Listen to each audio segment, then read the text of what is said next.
이번 분석을 시작하기에 앞서 투자 판단의 최종 책임은 투자자 본인에게 있다는 점을 명확히 말씀드립니다.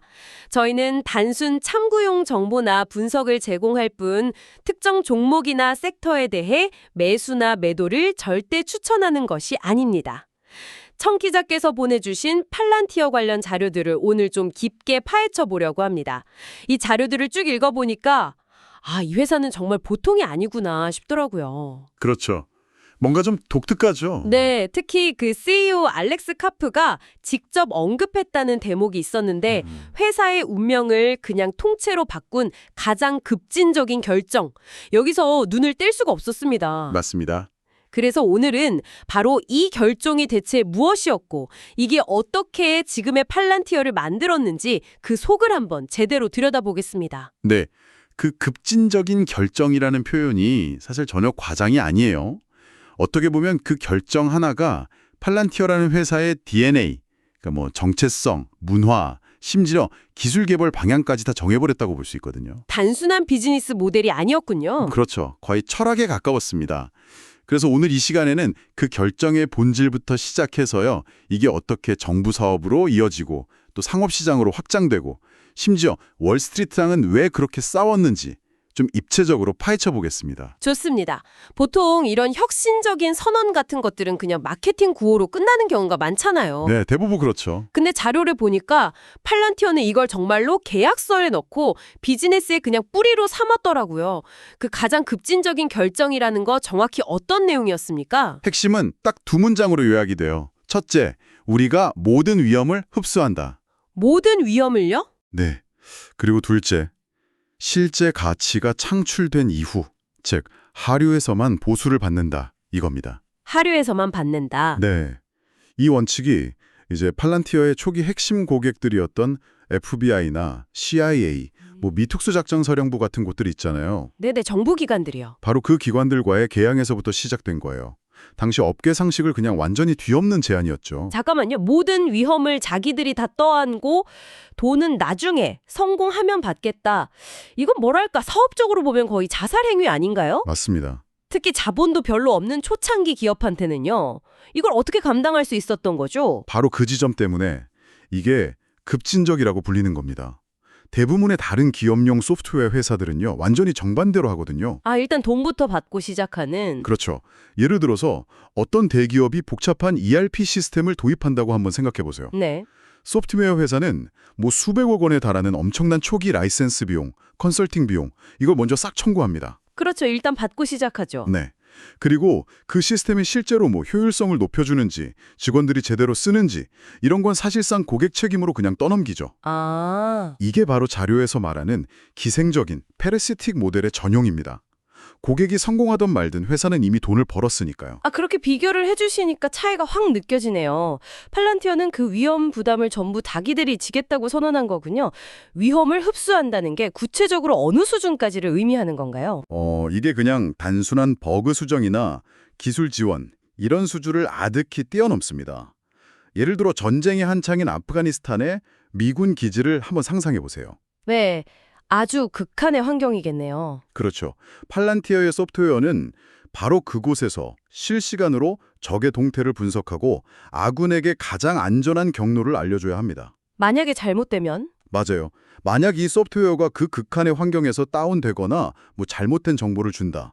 그 결과는 바로 병사들의 생명과 직결되잖아요. 아찔하네요. 팔란티어는 바로 그 실패의 위험, 그러니까 기술적이든 운영적이든 그 모든 위험 전체를 자기들이 책임진다는 의미로 위험 흡수를 약속한 겁니다.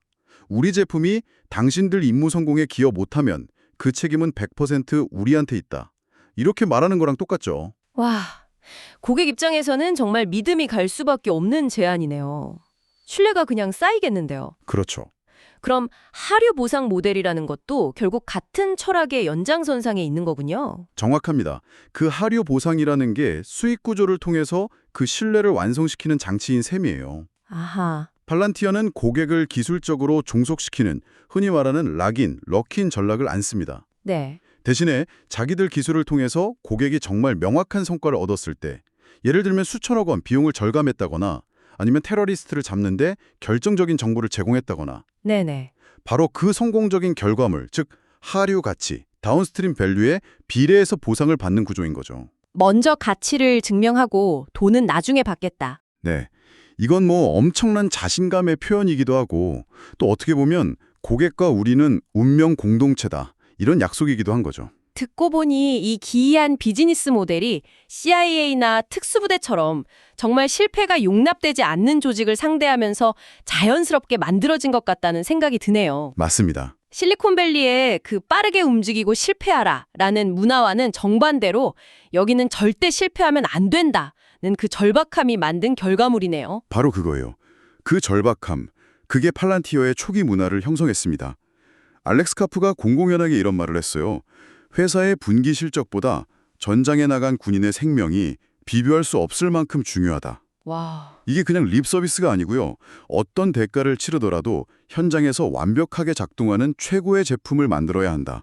이런 강력한 도덕적 의무감으로 조직 전체에 그냥 스며들었습니다. 자료에서 이걸 무자비하고 자랑스러운 애국심이라고 표현하던데 그게 그런 의미군요. 네, 여기서 무자비하다는 건 기술적 한계를 넘어서려는 그 집요함을 말하는 거고요.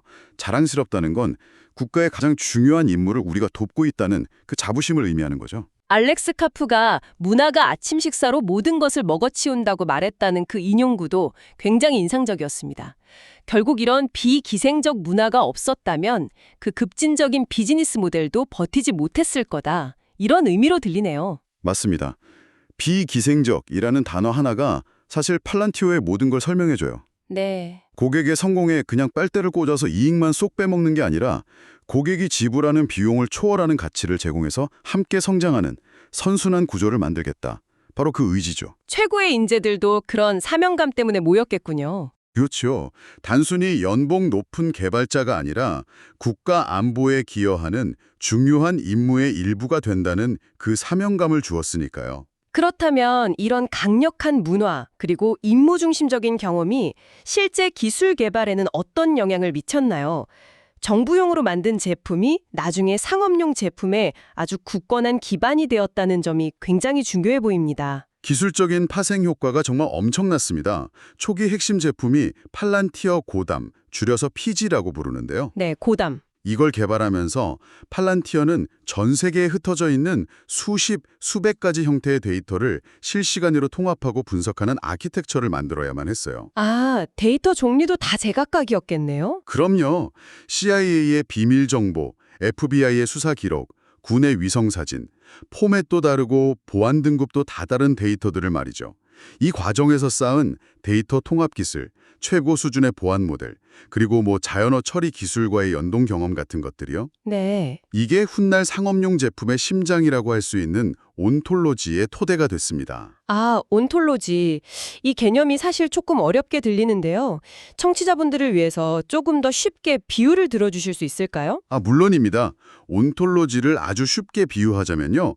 회사의 모든 데이터를 위한 의미의 지도라고 생각하시면 돼요. 의미의 지도요. 네, 보통 기업의 데이터는 재무팀, 인사팀, 생산팀에 그냥 엑셀 파일이나 데이터베이스 형태로 흩어져 있잖아요.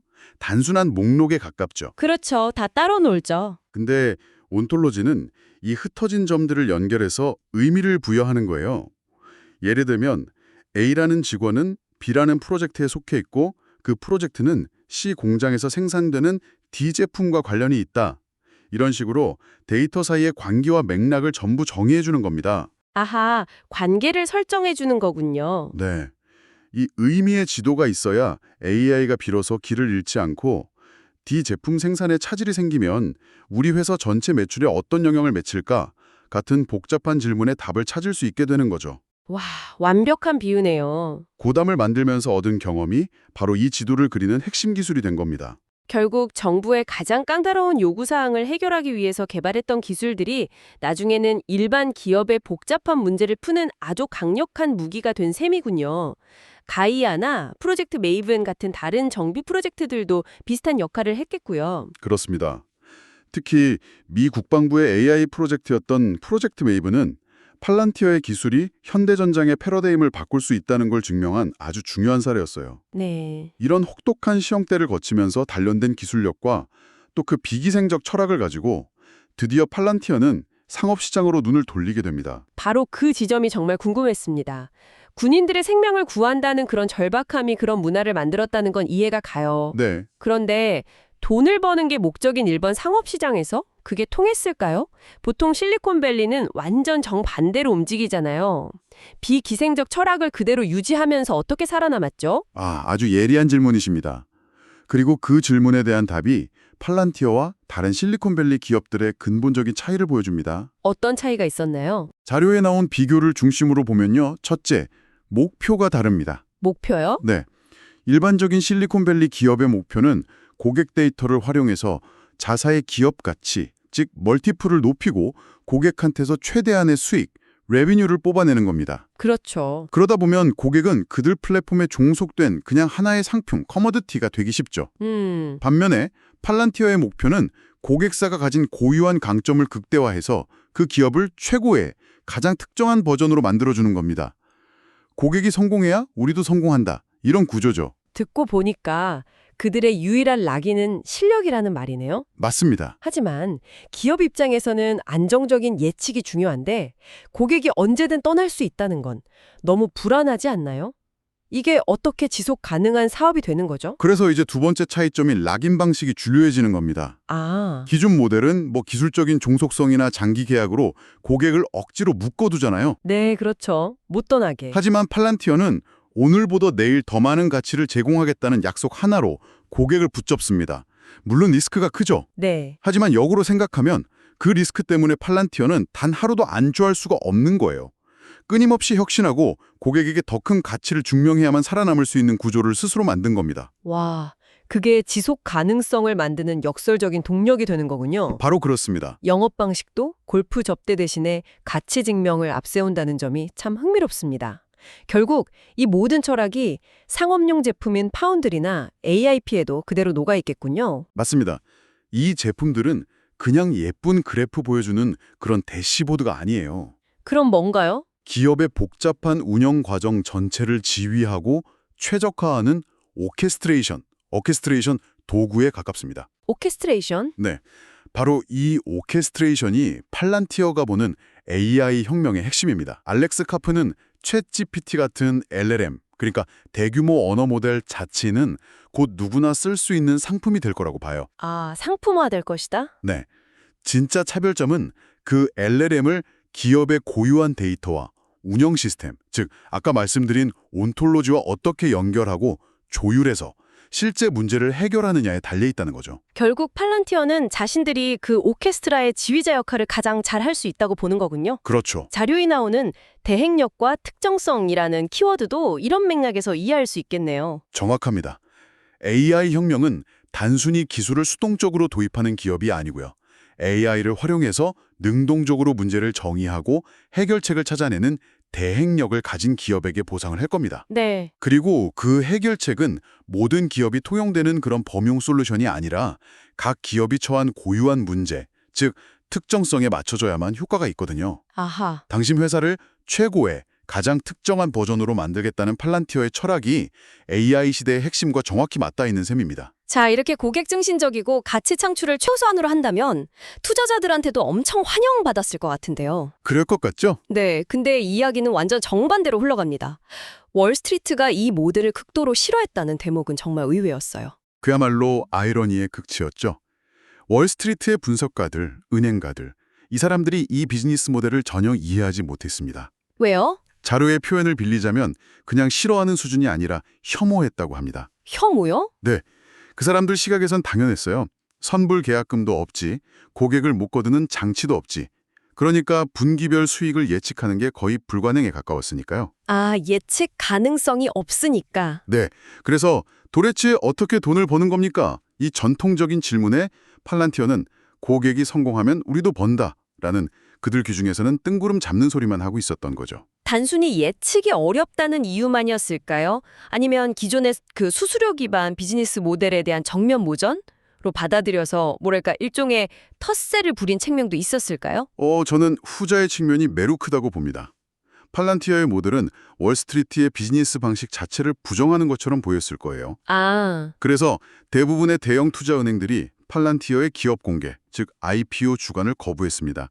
너무 위험하고 수익성이 불투명하다 이런 이유를 댔지만요. 하지만 속내는 달랐을 것이다. 그렇죠. 그 이면에는 자신들의 질서에 순응하지 않는 이단화에 대한 거부감이 분명히 깔려 있었을 겁니다. 그래서 결국 일반적인 IPO 대신 직접 상장, DPO라는 다른 길을 택한 것이군요.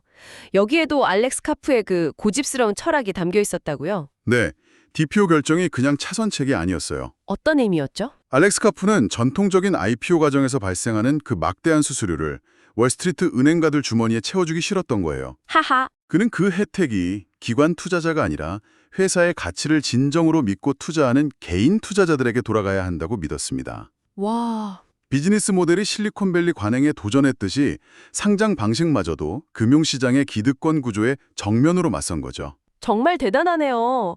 그리고 가장 아이러니한 건 그렇게 월스트리트가 외면했던 그 예측 불가능성이 지금은 팔란티어의 가장 큰 성장 동력이 되고 있다는 점입니다. 맞습니다. 현재 상업 부문에서 세 자릿수 성장을 기록하고 있으니까요. 이건 뭐 완벽한 복수극처럼 보이기도 합니다. 그렇죠. 월스트리트의 모든 우려와 비판에도 불구하고 팔란티어의 그 급진적인 결정은 장기적으로 옳았다는 게 증명되고 있는 거죠. 네. 뿐만 아니라 여전히 미국의 가장 중요하고 민감한 국가적 임무들을 지원하는 거의 유일무이한 소프트웨어 회사로서 독보적인 해자를 구축했고요. 단기적인 재무제표로는 설명할 수 없었던 그 장기적인 신뢰와 가치가 결국 빛을 발한 겁니다. 자, 그럼 오늘 나눈 이 모든 이야기를 종합해 보겠습니다. 팔란티어의 성공은 단순히 기술이 좋아서가 아니라 그 이면에 있는 아주 독특한 철학과 문화 덕분이었다. 이런 결론에 이르게 되는데요. 그렇습니다. 만약 한 문장으로 요약해야 한다면 저는 이렇게 말하고 싶어요. 네. 군인의 생명을 지키겠다는 도덕적 의무감에서 출발한 급진적인 문화가 기술 아키텍처와 비즈니스 모델을 이끌었고 이 독특한 조합이 결국 누구도 모방할 수 없는 강력한 경쟁 우위를 만들어냈다. 아, 보통은 기술이 문화를 이끄는데 팔란티어는 문화가 기술을 이끈 희귀한 사례군요. 바로 그렇습니다. 오늘 논의를 관통하는 비기생적 파트너십이라는 개념이 결국 모든 성공의 출발점이었네요. 이 모델이 가져온 궁극적인 결과는 무엇이었을까요? 위험 흡수와 하류 보상. 이 두 가지는 고객과의 신뢰를 쌓는 가장 정직하고 확실한 방법이었습니다. 고객에게서 최대한의 이익을 뽑아내려는 기생적 모델에서 벗어나서 진정한 비기생적 파트너십을 구축하는 토대가 된 거죠. 네. 그 결과는 뭐 외부적으로는 폭발적인 성장으로 나타났고요. 내부적으로는 직원들에게 단순한 직업 이상의 의미, 즉 더 많은 재미, 모아펀과 고객에게 진정으로 봉사하고 있다는 자부심을 주었습니다. 결국 월스트리트가 그토록 혐오했던 그 결정이 네, 그 가장 급진적인 결정이 역설적으로 팔란티어의 가장 강력하고 지속적인 성장의 원동력이 된 셈입니다. 오늘 팔란티어의 핵심 철학을 깊이 있게 들여다보니까요. 왜 이 기업이 다른 테크 기업들과는 완전히 다른 길을 걷고 있는지 명확하게 이해가 됩니다. 단순한 소프트웨어 회사가 아니라 정말 하나의 신념으로 똘똘 뭉친 조직이라는 생각이 드네요. 네, 맞습니다. 여기서 청취자께서 한 가지 더 생각해 보실 만한 질문을 던져드리면서 마무리하고 싶습니다. 네, 어떤 질문이죠? 팔란티어의 이 비기생적 모델은 과연 다른 산업 혹은 우리가 지금 속한 조직에도 적용될 수 있을까요? 만약 당신의 비즈니스에서 고객과의 관계에 있어 모든 위험을 흡수한다는 원칙을 적용한다면 그것은 구체적으로 어떤 모습일지 한번 상상해 보시면 어떨까요? 아, 흥미로운 질문이네요. 네, 오늘 논의를 바탕으로 고민해 보시면 분명 재미있는 통찰을 얻으실 수 있을 겁니다. 다시 한번 말씀드리지만 투자 판단의 최종 책임은 투자자 본인에게 있다는 점을 명확히 말씀드립니다. 저희는 단순 참고용 정보나 분석을 제공할 뿐 특정 종목이나 섹터에 대해 매수나 매도를 절대 추천하는 것이 아닙니다. 항상 여러분의 성공 투자를 기원합니다. 내용이 좋으셨다면 구독, 좋아요 부탁합니다.